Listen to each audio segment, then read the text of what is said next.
e dallimi I shejtanit me njeriu, për të kuptuar se kur neve pra I përngjasojmë karakterit shejtanit dhe kur neve I përngjasojmë karakterit njerëzor, pra Ademit alayhi salatu wassalam, sepse këto të dy gabuan.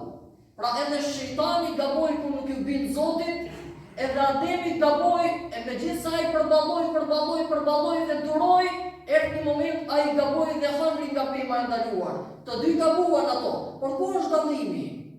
Dallimi është se kur Allahu I tha, o ti shejtan, pse nuk u binde? Pse ti nuk ju binde urdhrit tim? Ai nuk është se kërkoi falje. Shejtani I mallkuar s'kërkoi falje. Ai çka bëri? Ai edhe më tepër e çoi pra ajo mosbindja që bëhet edhe më tepër I naçor ndaj Zotit madhëruar. Dhe I tha shamadrin tënde, unë pra do ju dal krijesave njerëzore para dhe prapa. Do ju dal djathtas dhe majtas, derisa ato tha ti largoj nga rruga jote. Pra në vend se të kërkoj falje, ai edhe më tepër pra e shfaqi të keqen e tij dhe zilin dhe urrëtin e tij për këtë njerëz që Allahu e krijoi. Dhe Zoti atëherë pra I tha inneke ente rajim, largohu nga prania ime sepse ti je I mallkuar dhe I përjashtuar nga rahmeti im. E çka bëri Ademi alayhi salatu wassalam? A u bë I naçoraj? A I tha o Zot, pasi e dishe që unë do të gaboj, pse më sprovove? Jo. Ai e mori pra përgjegjësinë e fajt mbi supet e tia. Nuk filloi ta fajsoj Allahun dhe t'i shes mend Zotit se ke gabuar në vendimin tënd siç bëri shejtani, duke e qitur Zotin në pozicionin e gabimtarit për t'i thënë se gabove që më dhe urdhër unë t'i bia atij. Ai duket më bie mua në sejdë. E Ademi se bëri këtë. Ai tha Rabbana zalamna anfusana. O Allahu im, ne I bëm padrejti vetes tonë. Wa in lam taghfir lana wa tarhamna lanakunanna min al-khasirin. O Allahu jon, ne I bëm padrejti vetes tonë dhe kërkojmë falje tek madhëria jote, sepse nëse ti nuk na fal ne, nëse ti nuk na mëshiron ne do të jemi nga të shkatërruarit dhe të humburit. E ku është dallimi? Dallimi ajo e cila na dallon është një vije hollë vëllezërit e mi.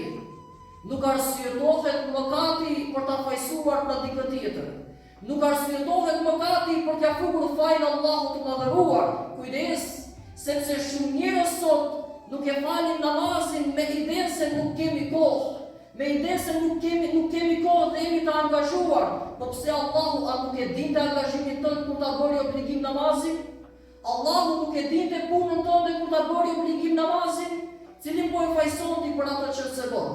Pra karakteri njerëzor dhe Ademit alayhi salam është që ta marrësh fajin mbi supet e tua dhe për atë faj çka ti e bën, atë mëkat çka ti e bën, ti drejtohesh Zotit me kërkim falje. Nëse don ta gjesh atë që ti të falës ndaj teje, dhe nëse don përsëri të rikthesh atje ku ka qenë fillimi jon në xhenetet e Allahut të madhëruar. Inna Allahe yuhibbu at-tawwabin. Allahu I do të penduarit, I do ato që ka pendohet dhe kërkoj falje. Dhe problemi njerëzor sot nuk është se Islami po kërkon nga njerëzit të jenë të pagabueshëm, jo.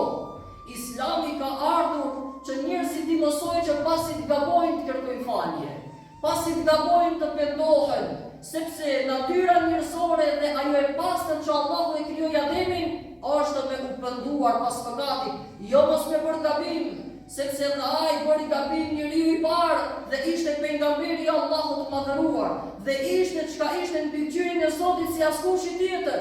Mirë po bëri gabim që Zoti dëshiroi të na mësojë që çdo njeri që unë e krijoj është gabimtar.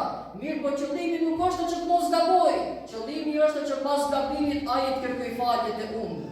Ai të kthehet me pendim te madhëria ime, nga se kjo e bën njeriu njeri.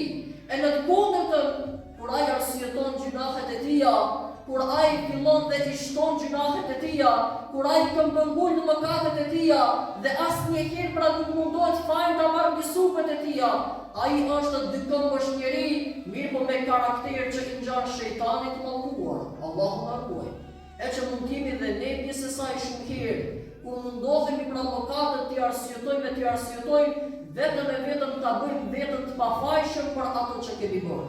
Njeriu, ai I cili është në natyrë të pastër njerëzore, ai merr mëkatin mbi supet e tij që e ka bërë.